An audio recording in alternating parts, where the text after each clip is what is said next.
हाँ, वो 1 साल से तो ब्याह ही खत्म नहीं हो रहा अंबानी के छोरे का। हाँ। सच में ये शिव जी के ब्याह के बाद दूसरा ऐसा ब्याह है जिसमें भूत प्रेत पिशाच चुड़ैल देवी देवता सब नाचे।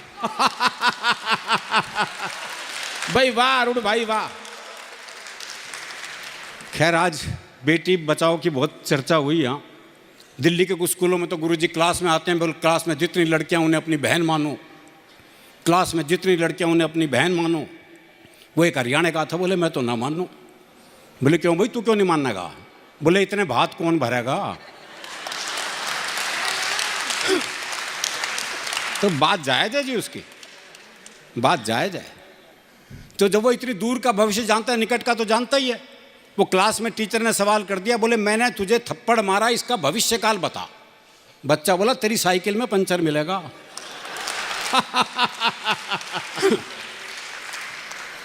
वो एक बच्चा 3 दिन तक स्कूल नहीं आया। चौथे दिन स्कूल पहुंचा तो मास्टर ने पूछा, बोले भाई 3 दिन से आया क्यों नहीं?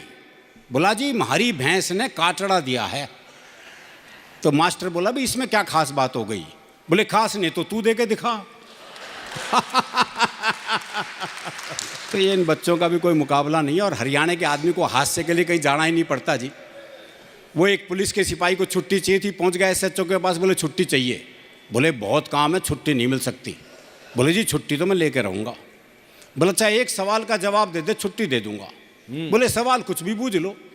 बोला अच्छा ये बता कटप्पा ने बाहुबली को क्यों मारा? ये अंतर्राष्ट्रीय सवाल पूछ लिया जी उससे। बोले ये बता कटप्पा ने बाहुबली को क्यों मारा? बोले हो सकता है बाहुबली ने कटप्पा को छुट्टी देने से मना कर दिया हो। भाई क्या बात है, वाह वाह अरुण भाई वाह। वो एक और को छुट्टी चाहिए थी, पहुंच गया SHO के पास, बोले छुट्टी चाहिए। बोले किस लिए चाहिए? बोले जी मेरी शादी है। अब इस पे तो कौन मना करे। बोले अच्छा कितने दिन की चाहिए? बोले तो लुगाई देखने के बाद पता चलेगा। तो हम सहज हादसे में जीने वाले लोग हैं। हमारे जज साहब चले गए, क्यों मन का साफ होता है ना। हरियाणा के आदमी, वो एक मुकदमा चल रहा तो देख ताई गवाही के लिए आई। अच्छा दोनों वकील उसी के गांव के। तो पहले वकील ने पूछ लिया, बोले ताई मुझे जाना है। खूब जानू हूँ, गुलाब सिंह का छोरा है तू, 1 नंबर का झूठा, तेरी लुगाई तक तो छोड़ के चली गई थी। बेचारा वकील सन्न रह गया जी। उसने दूसरे वकील की तरफ इशारा कर दिया, और ताई से जाना है? अच्छी तरह जानू हूँ, करनैल काने का छोरा है यो, 1 नंबर का याश, तेरी लुगाई से भी इसका चक्कर था। भाई साहब जज ने कोर्ट स्थगित की, अपने चैम्बर में गया, दोनों वकील बुलाए। बोले खबरदार ताई से मेरे बारे में कुछ पूछ लिया तो। क्या बात है वाह। अभी दिनेश रघुवंशी जी माँ पर इतने बढ़िया मुक्तक सुन रहे थे, पिता पर सुनाया। हमारे यहाँ ये संबंध भी हास्य रस में ही है। वो एक 22-23 साल का लड़का जी जबरदस्त बारिश में तरबतर भीगा हुआ हलवाई की दुकान पे पहुंचा। बोला 10 रुपए का दही दे दे। तो हलवाई ने पूछ लिया भाई तेरा ब्याह हो लिया? और बोले तू के सोचे इस तूफान में मेरी माँ भेजेगी मैं दही लेना? भाई वाह वाह। हाँ वृद्धाश्रम की भी बात हुई। हाँ हरियाणा में वृद्धाश्रम की समस्या बहुत कम मिलेगी आपको। हरियाणा में अगर बूढ़े को पता लग जाए कि बेटा मुझे वृद्धाश्रम में छोड़ के आने वाला है, तो बाप खुद बेटे को अनाथालय छोड़िया है। बोले जमा कर लो, इसने मेरा ना है यो। तो हमारा मामला बिल्कुल अलग है। एक कविता मैं भी सुनाता हूँ, फिर हरिओम पंवार जी आएंगे। आ गए। हाँ ये मैंने कल्पना करी है कि स्वर्ग में जो देवी देवता हैं, इनके वाहन कितने युगों से काम कर रहे हैं। तो वहाँ भी जानवराधिकार आयोग पहुँच चुका है। तो उन्होंने बताया कि तुम इतने युगों से काम कर रहे हो, तुम्हें भी छुट्टी चाहिए। तो सब वाहन छुट्टी के लिए अप्लाई करते हैं। ब्रह्मा जी को सरपंच बना दिया गया है, तो एक एक वाहन अपने तर्क देता है कि मुझे छुट्टी क्यों चाहिए। सबसे पहले पक्षीराज गरुड़ आए। बोले विष्णु जी शिव जी से मिलने प्रतिदिन जाते हैं, उनसे बतियाते हैं, उनका तो कुछ नहीं जाता, पर शिव जी के गले में पड़े सांप देखकर मेरे मुंह में पानी भर आता है। इतने स्वस्थ, इतने लजीज, इतने पौष्टिक सांप मेरी जगह होते तो क्या करते आप? कुछ दिन मैं भरपेट सांप खाना चाहता हूं, इसलिए छुट्टियां लेकर हिंदुस्तान जाना चाहता हूं। कुछ दिन मैं भरपेट सांप खाना चाहता हूं, इसलिए छुट्टियां लेकर हिंदुस्तान जाना चाहता हूं। भारत ने बहुत सारे सांप संभाल रखे हैं, अपनी आस्तीन में पाल रखे हैं।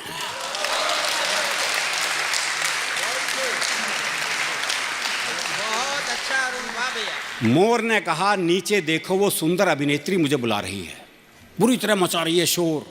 ये दिल मांगे मोर, ये दिल मांगे मोर। अपने मोर होने का फर्ज भी निभाऊंगा, मुंबई जाऊंगा, अपने पैर नहीं इन हीरो हीरोइन के नंगे बदन देखकर मेरा मन रोता है, इन्हें सिखाऊंगा, देखो नृत्य ऐसे होता है।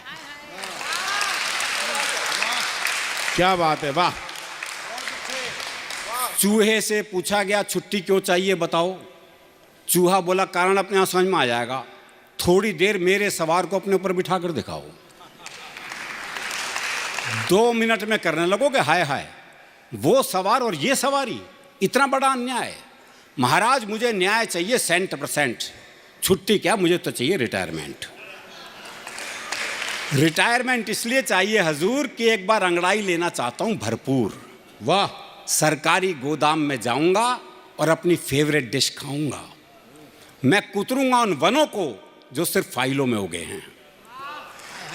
मैं कुतरूंगा उन वनों को जो सिर्फ फाइलों में उगे हैं और प्लेग फैलाऊंगा उनमें जो इंसानियत कुतरने में लगे हैं। क्या बात है, वाह वाह वाह वाह वाह। आप सोच रहे होंगे कि लक्ष्मी उल्लू ने छुट्टी क्यों नहीं मांगी। दरअसल क्या हुआ कि लक्ष्मी को तो मोदी जी ने बैंक में मत कर दिया और उल्लू को लाइन में लगा दिया। उधर गधा चल रहा था घास, ब्रह्मा जी खुद गए उसके पास, बोले तुम्हें भी छुट्टी चाहिए। गधा बोला मिल जाए तो ठीक है भैया। सॉरी ब्रह्मा जी, बिना सोचे समझे क्या बक गया हूँ, असली बात यह है कि मैं बाप बनते बनते थक गया हूँ। वाह वाह, असली बात यह है कि मैं बाप बनते बनते थक गया हूँ, छुट्टी मिल जाए तो जरा सुर में रेखना चाहता हूँ, और जिन्होंने मुझे हर मौके पर बाप बनाया उनकी माएँ देखना चाहता हूँ। क्या बात है, वाह वाह। हंस ने कहा मैं ही कौन सा सुखी हूं, पर मैं सरस्वती जी से नहीं इनके पुत्रों से दुखी हूं। एक रात में 20-20 कवियों को सुनना नहीं खलता, पर कौन किसकी क्या सुना रहा है यह आसानी से पता ही नहीं चलता। हाँ, छुट्टी मिल जाए तो काम करना है नेक, मैं श्रोताओं की चेतना में जाऊंगा और जगाऊंगा उनका विवेक। वाह वाह। अंत में प्रकट हुआ अंतिम वाहन भैंसा। ये बंद मैं मोदी जी के उस काम को समर्पित करता हूं जो मुझे उनका अब तक का सर्वाधिक सही काम लगा। अंत में प्रकट हुआ अंतिम वाहन भैंसा। बोला सबने अपनी कह ली तो मुझे भी संकोच कैसा। मेरी डिमांड थोड़ी न्यारी है, मुझे छुट्टी से ज़्यादा ड्यूटी प्यारी है। मेरी मांग आपको भले ही खले, मैं यमराज के हिसाब से बहुत चल चुका, अब चाहता हूं कुछ दिन यमराज मेरे हिसाब से चलें। और आखिरी 2 पंक्तियां समर्पित हैं। अब चाहता हूं कुछ दिन यमराज मेरे हिसाब से चलें, मैं भ्रष्टाचारियों की जड़ें खोदना चाहता हूं और नियंत्रण रेखा पार करके आतंकवादी शिविर रौंदना चाहता हूं। राजेश चेतन जी बहुत अच्छा संचालन कर रहे हैं, और जिस तरह से वो कवियों को सलाह मशवरा दे रहे हैं, जिस तरह से आपको भी सलाह मशवरा दे रहे हैं, मुझे पक्का यकीन हो गया है कि राहुल गांधी को भी फैक्ट्री में जलेबी बनाने की सलाह इन्होंने ही दी होगी। ठीक है भाई, बहुत बढ़िया। हाँ हाँ, कमाल है साहब। पहले सोना उगा रहे थे आलू से, वो नहीं उगा तो फैक्ट्री बनाने लगे जलेबी में। 4 लाइनें आपको सुनाता हूँ। भगवान राम का पावन मंच है और पीयू ब्लॉक की ये रामलीला मेरे लिए बहुत ही शुभदायक है, क्योंकि न जाने कितनी बार इस मंच पर मैं आया हूँ और आप सभी लोग परिचित हैं। 4 लाइन पहले सुनाता हूँ, छोटी छोटी 2-4 बातें जो आपको मेरे विषय में जाननी चाहिए। राजेश जी बेहतरीन संचालन कर रहे हैं। मैं मूल रूप से बिहार का रहने वाला हूँ, जैसा कि भाई साहब ने बताया। वहाँ शराब बंद हो गई तो मैं दिल्ली रहने लगा। मैं दिल्ली के सीपी में रहता हूँ। सीपी यानी छतरपुर। तालियां कमजोर है आपकी, इतनी कम तालियों में नहीं बात बनेगी। मैं सच बता रहा हूं, दिल्ली में हंसने के लिए किसी चीज की कमी नहीं है। आज जो पीयू ब्लॉक की रामलीला में आते हुए भीड़ बहुत थी, गेट के बाहर, राजेश जी, गेट के बाहर जब मैं घुसा रहा था अपनी गाड़ी, बहुत टाइम लग रहा था, तो मैंने देखा कि जाम लग गया था। आप लोग को भी शायद पार्किंग में समस्या आई होगी। जाम बहुत लग गया, तो मैंने उतर करके देखा जाम का कारण क्या है। तो मैंने देखा वहां पे कि ठीक मेन गेट के पास में दो आदमी आपस में आधे घंटे से गाली गलौज कर रहे थे। आधे घंटे तक जब उनका गाली गलौज नहीं रुका, मुझसे रहा नहीं गया, मैं उनके पास गया, मैंने उन्हें समझाया, तब मारपीट हुई। वाह वाह वाह वाह शंभू, बहुत मेरे बढ़िया। साथ वो पकड़कर मुझे बुरी तरह धुनने लगे। मैंने फिर समझाया तो अच्छी तरह धुना। तो धुना साहब, मैं सच बता रहा हूँ, एक चीज और हुई। हम लोग बहुत बढ़िया व्यवस्था की है यहाँ पे, आयोजन मंडली ने, कवियों के खाने पीने की। मैं तो बाहर ही चाय पी रहा था, आने से समय से आ गया था। मैं बाहर चाय पी रहा था, चाय पीते पीते मैंने देखा कि एक कुत्ता आ गया। मेरे भीतर दया जगी, मैंने सोचा है कुत्ता आया है, मैं तो खुद चाय पी रहा हूँ, इस कुत्ते को भी कुछ देना चाहिए। तो मैंने चाय वाले से कहा एक बिस्कुट का पैकेट दो। चाय वाले ने एक बिस्कुट का पैकेट दिया। मैंने बिस्किट का पैकेट खोला, एक बिस्कुट निकाला और कुत्ते की तरफ फेंका। इतनी ही दया जगी थी। एक बिस्कुट निकाला, कुत्ते की तरफ फेंका, कुत्ते ने यूं लपका और लपकते ही अलट पलट अलट पलट अलट पलट 1 मिनट में 12 बार पलटी मारी, नीतीश कुमार से भी ज्यादा। 12 बार पलटी मारी। मैं घबरा गया। मैंने चाय वाले को तुरंत ही पकड़ लिया। मैंने कहा क्या मिला दिया तूने बिस्कुट में? ये तो अच्छा हुआ कि मैंने पहले नहीं खाया, नहीं तो मैं भी ऐसे ही पलटी मार रहा होता। तो चाय वाले ने हाथ जोड़ लिया, बोला बाबूजी मुझे मत डांटिए, बिस्कुट पतंजलि का है। खाते ही कुत्ता अनुलोम विलोम कपाल भाती सूर्य नमस्कार प्राणायाम सब कुछ एक साथ करने लगा है। वाह वाह वाह। तो मैं तो बिहार का रहने वाला हूं। एक चीज आपको और बता दूं, दिल्ली अपने आप में बहुत अद्भुत है। एक मिनट के लिए बिहारी और सामने भी है। एक सेकंड 10 सेकंड जी, मेरे प्रधान श्री कृष्ण बासिया जी का एक मैसेज है मेरे पास। एक गाड़ी ने बहुत ट्रैफिक का बुरा हाल कर दिया है। 0706 ये गाड़ी जिस भाई की भी है, स्कूल के पास खड़ी है, इसकी वजह से पूरी सड़क का ट्रैफिक जाम है। एक बार प्रधान जी खुद आए हैं पर्चा लेके, जिस सज्जन की भी ये गाड़ी है जाके इसको वहां से तुरंत हटा ले। मैं रिपीट कर रहा हूं 0706। सॉरी भैया, माफ करना। नहीं कोई बात नहीं। वो चाहे तो चाबी मुझे भी दे सकते हैं, मैं काव्य पाठ के बाद जाके उठा लूंगा। मैं बिहारी हूँ, मूर्ख थोड़ी हूँ। और 4 लाइन सुनना। देखो अपना मामला अद्भुत है। पूरे दिल्ली एनसीआर में जितने दिल्ली वाले नहीं उससे ज्यादा तो बिहारी है। वाह। बिहार में जितने बिहारी नहीं उससे ज्यादा बिहारी दिल्ली में है। पीयू ब्लॉक के रामलीला वालों, इसमें हमारी कोई गलती नहीं है। सारा का सारा कसूर आप दिल्ली वालों का। बड़े बड़े पांडाल लगाते हो, कीर्तन मंडली बुलाते हो और भजन करवाते हो, राधे राधे जपो चले आएंगे बिहारी, राधे राधे जपो चले आएंगे बिहारी, राधे राधे जपो चले आएंगे बिहारी। अब कलयुग में वो बिहारी तो आ नहीं सकते, हमें ट्रेनों में ठुस ठुस कराना पड़ता है। तो हमारा तो मामला अद्भुत है। मैं तो इलेक्ट्रॉनिक शॉप पर गया, मैंने पूछा टीवी कितने का दे रहे हो?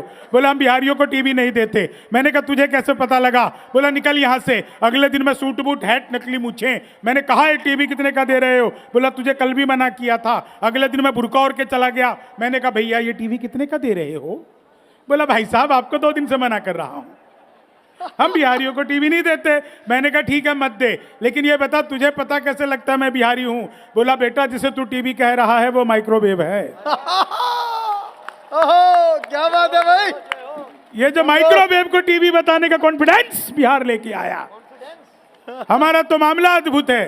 राजेश जी बता रहे थे शंभू अगर ज्यादा खूबसूरत होता तो गौरी मिश्रा होता। भाई साहब मेरा नाम शंभू है, गौरी कहीं भी रहे शंभू की ही रहेगी।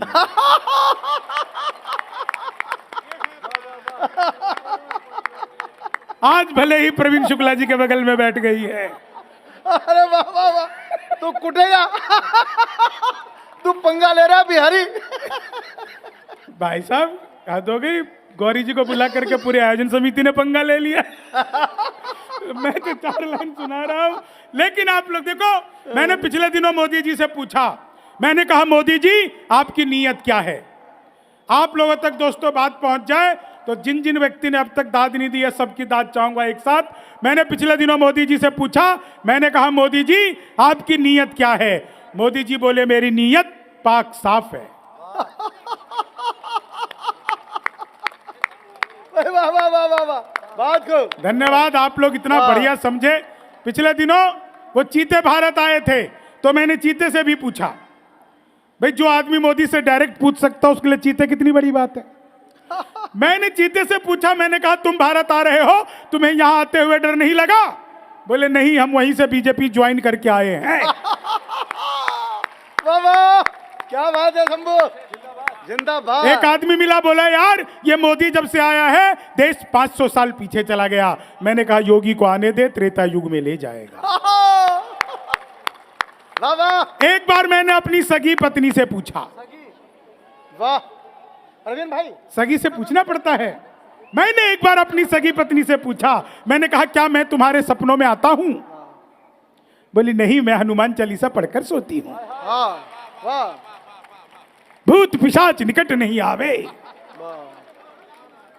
एक तो बहुत अच्छा लग रहा है, महिलाएं मुझे घुर घुर कर देख रही हैं। ए भाई मुझे देखकर सीटी मत बजाओ, मैंने खाली बाल बड़े किए हैं। मुझे देखकर सीटी बजा रहा है, बताओ इतने दिन खराब हो गए तुम्हारे, अपनी कुंडली और आंखें एक साथ चेक कराओ। मुझे देखकर सीटी बजानी पड़ रही है। मैं सच बता रहा हूं, महिलाएं यहां पर मुझे घुर घुर कर देख रही हैं। इसमें मेरे अंदर कोई खासियत नहीं है, वो मुझे देखकर सोच रही है चलो अपना वाला तो इससे ढंग का है। एक निवेदन करता हूं, इतनी महिलाएं खुश है, महिलाओं को खुश करना दुनिया का सबसे मुश्किल काम है। दुनिया का सबसे मुश्किल काम है। आप 1000 तरीके अपना लो, इन महिलाओं को खुश कर ही नहीं सकते। हम पुरुष महिला को देखते ही खुश हो जाते हैं। कितना हंस रही हैं। एक रिक्वेस्ट करूं, घर पर भी ऐसी रहा करो। घर पर नहीं रहती भाई साहब, ऐसे ही है। वाह वाह वाह वाह वाह। राजेश जी भाई साहब का आशीर्वाद मिल रहा है। 4 लाइनें आपको सुनाता हूं, सच बता रहा हूं। एक लाइन पे अगर आप सबको मजा आ जाए, फिर से एक लाइन में कविता, व्यंग्य, हास्य सब हो जाए तो आप सबका आशीर्वाद चाहूंगा। पिछले दिनों पत्नी बोली, प्रवीण जी भाई साहब, पिछले दिनों पत्नी बोली आज खाना मैं बनाऊंगी। बहुत अच्छे शंभू। मैंने कहा धन्य हो गए, जो सबसे अच्छा आता है बना ले, मुंह बना कर आ गई। उससे अच्छा कुछ आता ही नहीं। लेकिन 4 लाइन आपको सुनाता हूं, क्या बढ़िया आप लोग मस्ती में, आनंद में सुन रहे हैं। सबसे अच्छी बात दोस्तों इस मंच की ये है कि मंच का संचालन कर रहे आदरणीय राजेश चेतन जी। जैसा कि इन्होंने माइक से कहा, मैं दिल्ली विश्वविद्यालय में पढ़ता था और ये जज की भूमिका में होते थे और मैं वहाँ पर एक प्रतिभागी के भूमिका में कविताएं सुनाने आता था। वहाँ पर इन्होंने हमारी प्रतिभा को पहचाना, मंच देना शुरू किया। 2 व्यक्ति इस मंच पर ऐसे हैं जिन्होंने कवि सम्मेलनों में मुझे पाल पोस कर बड़ा किया। उसमें एक राजेश चेतन जी और दूसरे गजेंद्र सोलंकी जी। मैं प्रणाम करना चाहता हूं इस मंच से इन दोनों को। सच बात है दोस्तों ये। और हमारे प्रवीण शुक्ल जी भाई साहब का तो इतना स्नेह रहता है, पिछली बार इन्होंने मुझे महाराज अग्रसेन सभा का सबसे बड़ा सम्मान दिलवाया और इसके लिए मैं भाई साहब का धन्यवाद करता हूं। इस बार भी मिल रहा है भाई साहब कहीं। वाह वाह वाह। 4 लाइन सुनाता हूं, आनंद लेना इन 4 लाइनों का। ये सब बातें थोड़ी थोड़ी कहने की होती है। भाई साहब आप भी बहुत अच्छा सुन रहे हो, आपको प्रणाम करता हूं। आप तो मुझे ऐसे देख रहे हो जैसे मैं सचमुच गौरी मिश्रा हूं। वाह वाह वाह वाह। तो देख तो आप गौरी को ही रहे हो, लेकिन मुझे ऐसा लग रहा है मुझे देख रहे हो। आदमी को ऐसा भ्रम हो जाता है कई बार।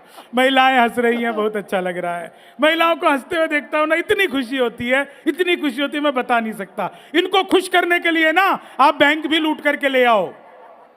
ये कहेगी SBI का क्यों लूटा, ICICI का लूटना चाहिए था।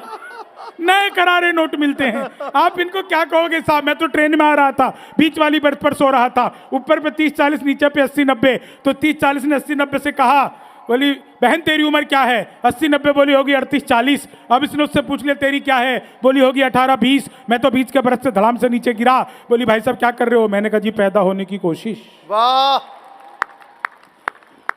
4 लाइन सुनिए। आजकल रील्स का बड़ा दौर है।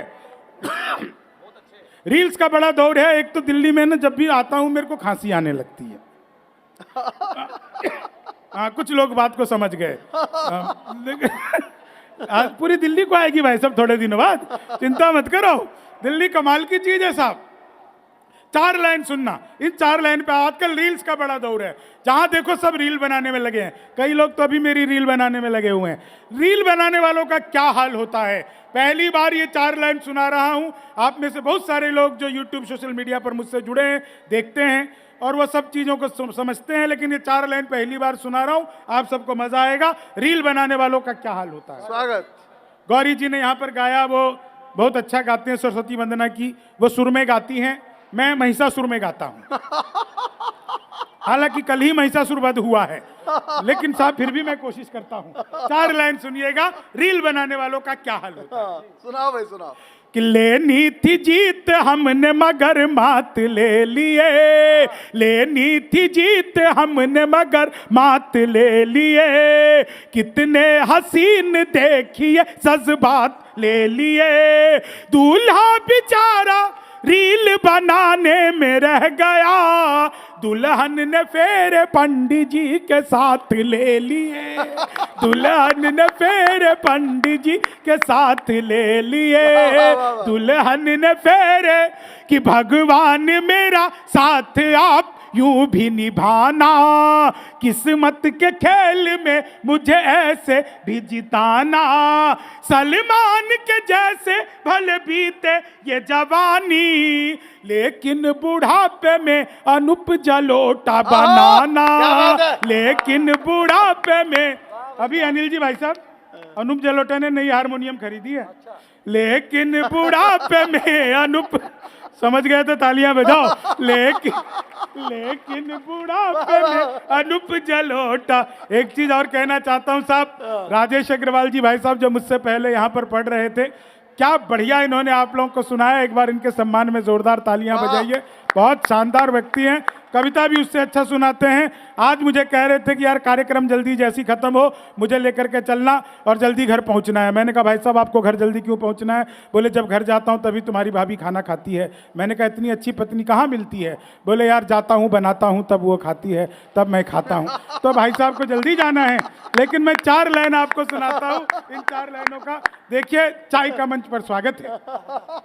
चाय वाले को मैं कुछ नहीं कहता, क्योंकि आज से 10 साल पहले जिसने जो भी कहा वो किसी को कुछ कहने के लायक नहीं है, इसलिए चाय वाले को मैं कुछ नहीं कहता। लो भाई साहब, लेकिन चाय आ गई है तो 4 लाइनें भी आ जाएगी। बिल्कुल नई लाइनें जेब में अभी निकल के लाया हूं, भाप निकल रहा है। इतनी ताजी लाइनें हैं, भाप निकल रही है भाई साहब। अभी मंच पर बैठ के लिखी है। अच्छा, हाँ दो भाई साहब चाय दो। नॉर्मल चीनी है ना? हाँ। मैंने से पूछा कि भाई इसमें चीनी कैसी? बोले नॉर्मल। मैंने कहा ये कौन सी होती है? लो चीनी वाला। शुक्ला जी का आदेश आ गया चीनी वाला, तो मैं चाहता था मैं सुनाऊं, लेकिन इनका आदेश आ गया तो मैं 2 बार सुनाऊंगा। नहीं, बिहारी आदमी को तो मौका मिलना चाहिए। मुझे तो बहुत अच्छे से याद है, वो बिहार का पढ़ लिख के एक आदमी इंजीनियर बन गया। गांव गया वापस तो उसने देखा कि उसकी मच्छरदानी में छेद है। बाजार गया, मच्छरदानी नहीं लाया, एक लंबा सा पाइप खरीद के लाया और मच्छरदानी में जहां छेद था ठीक उसके सामने दूसरा छेद किया, बीच में पाइप फंसा दिया, मच्छर इधर से घुसे उधर से निकल जाए। तो मच्छर के लिए भी जो बाईपास बना देता है वो बिहारी होता है साहब। तो अपना तो मामला अद्भुत है। एक दृश्य का आनंद लीजिए, फिर यह मुक्तक आपको सुनाता हूं। 2 चीजों से हमेशा सावधान रहिए, 2 लोगों का हमेशा सम्मान करिए, एक ऊपर ईश्वर, दूसरा नीचे डॉक्टर। क्योंकि जब ईश्वर आपसे नाराज होता है तो आपको डॉक्टर के पास भेजता है, और आपने अगर गलती से भी डॉक्टर को नाराज कर दिया तो आपको ईश्वर के पास भेज सकता है। इसलिए कभी भी डॉक्टर का अपमान मत करिए। एक दृश्य आपको मजा आ जाएगा जीवन में, जब कभी उदासी आ जाए, चेहरे पर लगे कि मुस्कुराहट गायब हो गई है, तो यह बात बस याद करिएगा, आप सबको आनंद आएगा। राजेश जी भाई साहब, अनिल जी भाई साहब, मैं सच बता रहा हूं, देखिए दृश्य देखिए। एक महेश जी भाई साहब दृश्य देखिए, योगेंद्र शर्मा जी देश के बड़े वीर रस के कवि बैठे हैं। योगेंद्र जी दृश्य देखिए, ऑपरेशन थिएटर में डॉक्टर घुसा, मरीज लेटा हुआ है, डॉक्टर ने मरीज को देखा और देख करके कहा, पांडे घबराओ मत। इतना सुनते ही मरीज उठकर बैठ गया, बोला डॉक्टर साहब लगता है आप गलत मरीज का ऑपरेशन करने आ गए, मेरा नाम पांडे नहीं है। तो डॉक्टर ने बताया मेरा नाम पांडे है, मैं खुद को कह रहा हूं पांडे घबराओ मत। तभी देखा मरीज ने कि कंपाउंडर उसके हाथ में फूल की माला, बोले ये क्या है? बोले कुछ नहीं, मेरा पहला ऑपरेशन है, सक्सेस हो गया तो मेरे लिए, नहीं तो तुम्हारे काम आ जाएगी। तो जोरदार तालियां बजाइए, चार बिल्कुल नई लाइनें कि फिर दोषी भी हमको देखो देने लगे हैं, फिर दोषी भी हमको ये तो देने लगे हैं, औरों के घोंसले में अंडे सेने लगे हैं। हालत खराब इतनी कांग्रेस की हुई, सत्ता का मजा दूर से ही लेने लगे हैं, सत्ता का मजा दूर से ही लेने लगे हैं। चीनी को जमा करके फिर से गन्ना बना दूं। वाह, देखो मैं तो अद्भुत ही कवि हूं। क्लास में अध्यापक आए, बोले कौन बेवकूफ है, खड़ा हो जाए, तो मैं ही खड़ा हो गया। बोले तुम बेवकूफ हो, मैंने कहा नहीं सर, आप अकेले खड़े अच्छे नहीं लगते हो। चीनी को जमा करके फिर संस्कृत के अध्यापक आ गए, बोले तमसो माँ ज्योतिर्गमय, मैं इसका हिंदी में अनुवाद करो। मैंने किया, माँ तू सो जा, मैं ज्योति के पास जा रहा हूँ। चीनी को जमा करके फिर से, सच बता रहा हूँ आपको, हिंदी के अध्यापक आए, बोले लड़की में बड़ी की मात्रा की कि छोटी की। मैंने कहा पहले लड़की दिखाओ। चीनी को जमा करके फिर से, एक चीज तो बहुत अच्छा लग रहा है, लोग छोटे छोटे बच्चों को लेकर के आए हैं, बहुत अच्छा लग रहा है। इन बच्चों को देख करके मैं बता सकता हूं, हो ना हो ये लॉकडाउन की पैदाइश है। नहीं, हम सबको काम मिला था ना, वर्क फ्रॉम होम। चीनी को जमा करके फिर से गन्ना, सच बता रहा हूं, हिंदी के अध्यापक फिर आ गए, बोले माल्यार्पण किसे कहते हैं? मैंने कहा जब सरकार हमारी सारी संपत्ति इकट्ठा करके मालिया को अर्पित कर दे। चीनी को जमा करके, वो संस्कृत वाला गया, हिंदी वाला फिर तीसरी बार चौथी बार आ गया, बोला आमंत्रण और निमंत्रण में क्या फर्क है? मैंने कहा जो निमंत्रण नीम के पेड़ के नीचे से दिया जाता है उसे निमंत्रण कहते हैं, जो आम के पेड़ के नीचे से दिया जाता है उसे आमंत्रण कहते हैं। कि चीनी को जमा करके, गणित के अध्यापक आ गए, बोले मैंने तुम्हारे पिताजी को 2000 रुपये 6% ब्याज पर 10 दिन के लिए दिए, तो 10 दिन बाद कितना लौटाएंगे? मैंने कहा वो नहीं लौटाएंगे। बोले क्यों, तुम्हारे पिताजी गणित नहीं जानते? मैंने कहा जी आप मेरे पिताजी को नहीं जानते। कि चीनी को जमा कर, वो गणित वाला गया ही नहीं, बोला दशमलव किसे कहते हैं? मैंने कहा जब लगातार 10वीं बार लब हो जाए। कि चीनी को जमा करके, मैं सच बता रहा हूं, गणित वाले ने फिर पूछ लिया, बोले एक्स की वैल्यू बताओ। मैंने कहा जो हमें छोड़कर चली गई, हमारी नजरों में उसकी कोई वैल्यू नहीं है। चीनी को जमा करके, अरे कोने में दादाजी भी हंस रहे हैं, बाबा तुम्हें एक्स की वैल्यू पता है? चीनी को, अरे पीयू ब्लॉक वालों के सुमर तक आते आते डबल एक्स की भी पता चल जाती है। चीनी को जमा करके फिर से, क्या बढ़िया आप लोग सुन रहे हो। मेरे पड़ोस में रोज एक लड़की नागिन डांस करती थी, रोज नागिन डांस करती थी। एक दिन मैंने घंटी बजाई, वो निकल करके आई, मैंने पूछा तुम ही रोज नागिन डांस करती हो? बोली हाँ। मैंने कहा कभी डस भी लो। चीनी को जमा करके फिर, मैं तो सच बता रहा हूं, मेरा दोस्त बोला यार मौका लगे तो शादी कर ले। मैंने कहा मौका ही लग जाए तो शादी करके क्या करूंगा। चीनी को जमा करके फिर से, क्या बढ़िया आप लोग आनंद ले रहे हो यार, आप लोगों को बहुत बहुत प्रणाम करता हूँ। तो एक बार ताली से मिलके बजा दो, थोड़ा सांस भी लेना पड़ता है। चीनी को जमा करके फिर से गन, मैं तो सच बता रहा हूं, मैंने अखबार में विज्ञापन देखा, लिखा था घर बैठे मिठाई मंगवाइए। मैंने कहा पिज्जा बर्गर तो खूब मंगाया, मिठाई कैसे मंगवाएंगे? तो मैंने अखबार में दिए हुए नंबर पर कॉल किया, उधर से कंप्यूटर और रिकॉर्डेड आवाज आने लग गई, डिजिटल इंडिया शुरू हो गया। बोले जी नमस्कार, अग्रवाल स्वीट कॉर्नर में आपका हार्दिक स्वागत है, मिठाई लेने के लिए 1 दबाइए, चाट पापड़ी के लिए 2 दबाइए, गजक नमकीन के लिए 3 दबाइए, गोलगप्पे इत्यादि के लिए 4, सब कुछ एक ही दुकान पर मिलती है। मुझे मिठाई चाहिए थी, मैंने 1 दबा दिया। वो फिर शुरू हो गए, लड्डू लेने के लिए 1 दबाइए, बर्फी लेने के लिए 2 दबाइए, जलेबी लेने के लिए 3 दबाइए, रसगुल्ले लेने के लिए 4, मुझे लड्डू चाहिए था मैंने 1 दबा दिया, बेसन के लड्डू लेने के लिए 1 दबाइए, मोतीचूर के लड्डू लेने के लिए 2 दबाइए, गोंद के लड्डू के लिए 3 दबाइए, तिल के लड्डू के लिए 4, मुझे बेसन का चाहिए था मैंने 1 दबा दिया, 1 किलो लेने के लिए 1 दबाइए, 2 किलो लेने के लिए 2 दबाइए, 3 किलो के लिए 3, 100 किलो के लिए 4, 1 दबाना था गलती से 4 दब गया। मैंने वही किया जो आप सब करते, तुरंत ही फोन काट दिया। 1 मिनट बाद कॉल बैक आगे, बोले जी नमस्कार, हम अग्रवाल स्वीट कॉर्नर से बोल रहे हैं, आपके यहाँ से 100 किलो बेसन के लड्डू का ऑर्डर है, मिठाई किस पते पर भिजवानी है।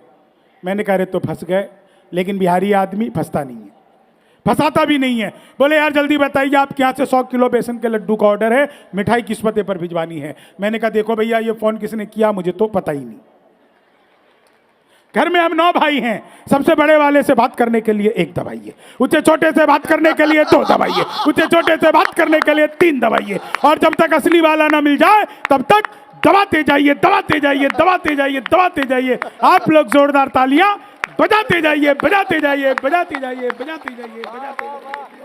वाह वाह वाह वाह वाह, क्या बात है। कि चीनी को जमा करके विज्ञान के अध्यापक आ गए। हाँ, बोले बच्चे का पैदा होना सोशियोलॉजी का टॉपिक है कि बायोलॉजी का। मैंने कहा बच्चे का चेहरा मोहरा माता पिता पे गया हो तो बायोलॉजी का। कि चीनी को जमा कर, चीनी को, समय की अपनी सीमाएं हैं दोस्तों, बहुत लंबी चौड़ी टीम।